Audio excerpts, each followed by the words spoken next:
నశించాలి నరేంద్ర మోడీ కార్మిక రైతాంగ ప్రజా వ్యతిరేక విధానాలు నిరసనగా వారి కనీస వేతనం 26,000 చేయాలి. 4 లేబర్ కోడులను జయప్రదం చేయండి. దేశవ్యాప్త కార్మికుల సమ్మెను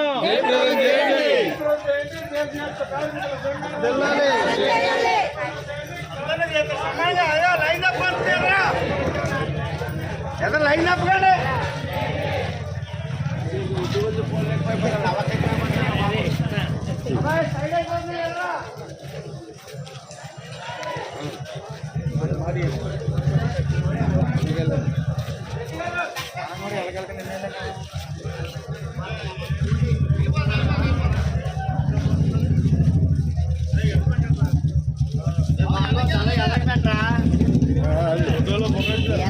పెట్టాలి.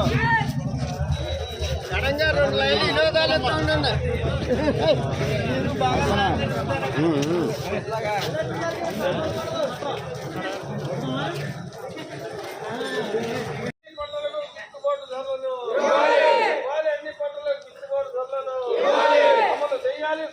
పరచండి.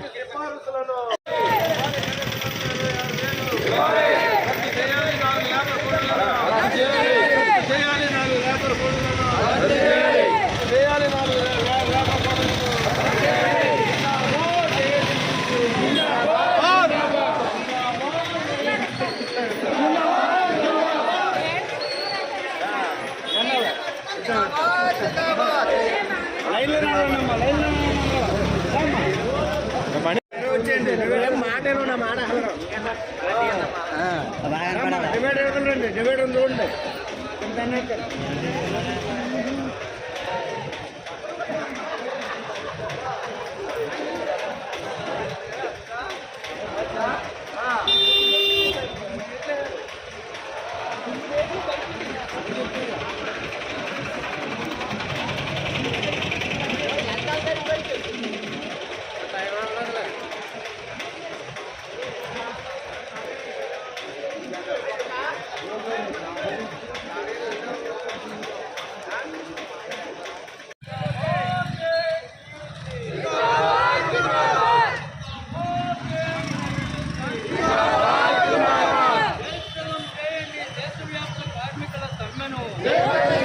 జయప్రదం చేయండి దేశవ్యాప్త కార్మికుల సమ్మెను.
ప్రైవేటీకరణను నిలిపివేయాలి. విశాఖ ఉక్కు ప్రైవేటీకరణను వర్ధిల్లాలి భారత్ కమ్యూనిస్ట్ పార్టీ.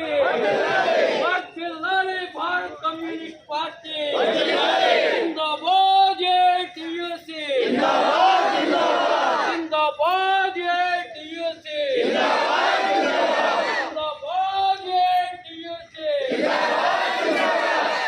జయప్రదం చేయండి దేశవ్యాప్త కార్మికుల సమ్మెను. చేయండి దేశవ్యాప్త కార్మికుల సమ్మెను. చేయండి గ్రామీణ భారత్ బంధును. చాలే నరేంద్ర మోడీ కార్మిక రైతాంగ ప్రజా వ్యతిరేక విధానాలు. చాలే నరేంద్ర మోడీ కార్మిక రైతాంగ ప్రజా వ్యతిరేక విధానాలు. చాలే నరేంద్ర మోడీ కార్మిక రైతాంగ ప్రజా వ్యతిరేక విధానాలు. వారి కనీస వేతనం 26,000. వారి కనీస వేతనం 26,000. వెయ్యాలి ప్రభుత్వం. చేయండి గ్రామీణ భారత్ బంధును. చేయండి గ్రామీణ భారత్ బంధును.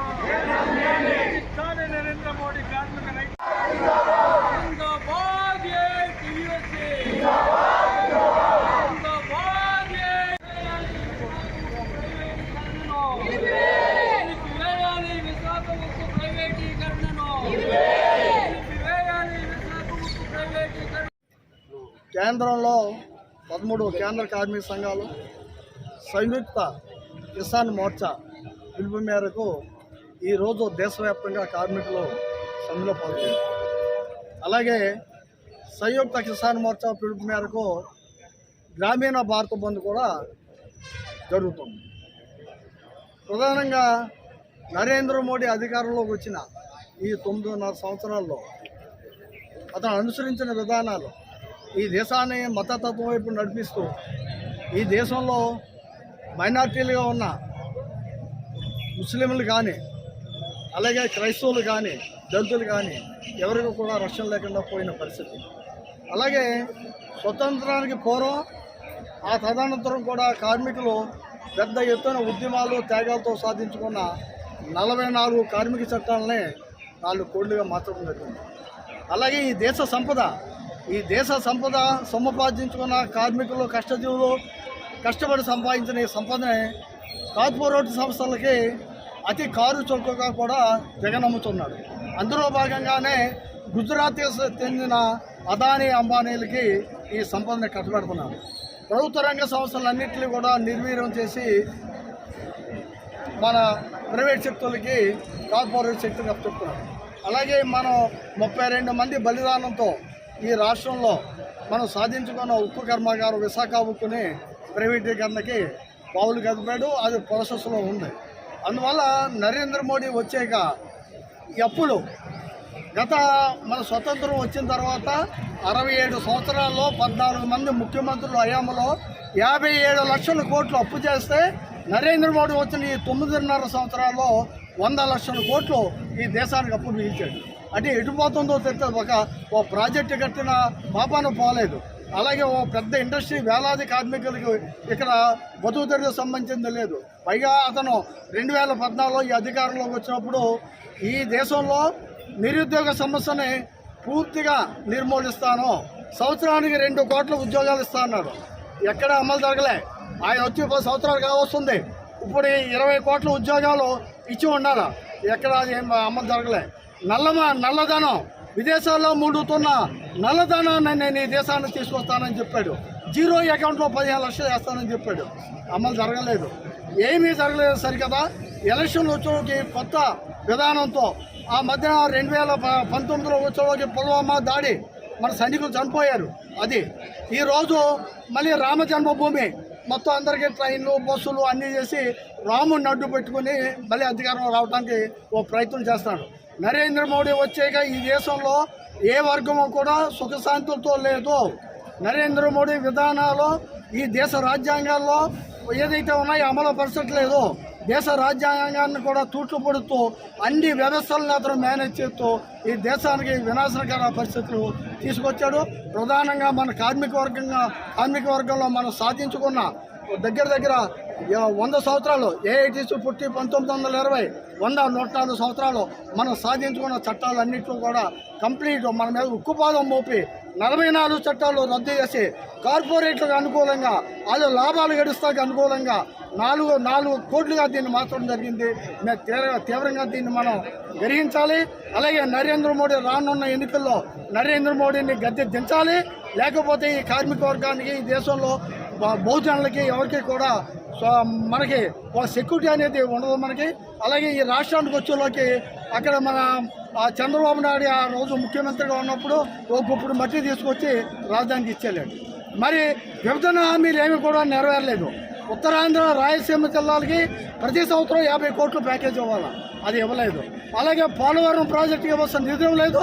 గిరిజనులకి 6.5 ప్యాకేజ్ ఇంతవరకు అందజేయలేదు. ఓ పక్కన విశాఖ ఉక్కుని ప్రైవేటీకరణ చేస్తున్నాడు. అలాగే రైల్వే జోన్కి సంబంధించిన మాట లేదు. రాజధానికి నిధులు లేదు. ఇక్కడ ఉన్న 16,000 కోట్లు ఈ రాష్ట్రానికి ఉన్న డివిజన్టే పోతలేదు. విశాఖ ఉక్కు సరిగత అక్కడ కడపచ్చులోకి స్టీల్ ఫ్యాక్టరీ ఇస్తానన్నాడు. దాన్ని అమలు చేయలేదు. ఏది కూడా ఈ ఆంధ్ర రాష్ట్రానికి అమలు చేయకుండా ఒక విచిత్రమైన పరిస్థితుల్లో మళ్ళీ ఈ ఆంధ్ర రాష్ట్రంలో బీజేపీ పోటీకి వస్తుంది. ఖచ్చితంగా ఓడించాలి. బీజేపీతో కలిసిన ఎవరైనా సరే ఏ కూటమినైనా సరే మనకు వ్యతిరేకం. దాన్ని దృష్టిలో పెట్టుకుని ఖచ్చితంగా ఓడించాలి. మనకున్న ఈ దేశంలో 29 రాష్ట్రాలు ఉంటే 28 రాష్ట్రాల్లో ప్రత్యేక పరిస్థితి ఉంది. ఇక్కడ అంతకంటే విచిత్రమైన పరిస్థితి మన రాష్ట్రంలో ఉంది. ఇక్కడ ఉన్న అధికార పార్టీ వైసీపీ, అలాగే ప్రతిపక్ష పార్టీ తెలుగుదేశం, వీళ్ళిద్దరూ కూడా నరేంద్ర మోడీ కాళ్ళకి మొక్కుతున్నారు. వీళ్ళిద్దరూ కూడా మన కార్మిక చట్టాలకు వ్యతిరేకంగా నడుస్తున్నారు. అందువల్ల వీళ్ళిద్దరిని కూడా ఈ రాష్ట్రంలో మనం పంపాల్సిన పని ఉంది.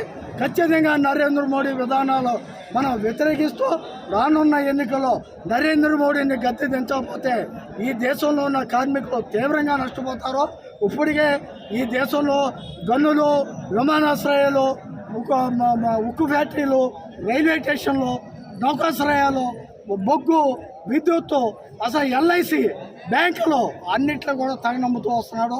అందువల్ల ఈ విధానాలకు వ్యతిరేకంగా మరింత సమస్యల పోరాటాలకి మరింత మనం నిర్ణయం తీసుకుని ఆ దిశగా మన ఏఐటీసీ ఈరోజు దేశవ్యాప్తంగా జరుగుతున్న ఈ కార్మికుల సమ్మెని జయప్రదం చేస్తూ మనం ముందుకు పోవాలని వర్ధిల్లాలి. ఏఐటీసీ ఇవ్వాలి కనీస వేతనం 26,000, కనీస వేతనం 26,000.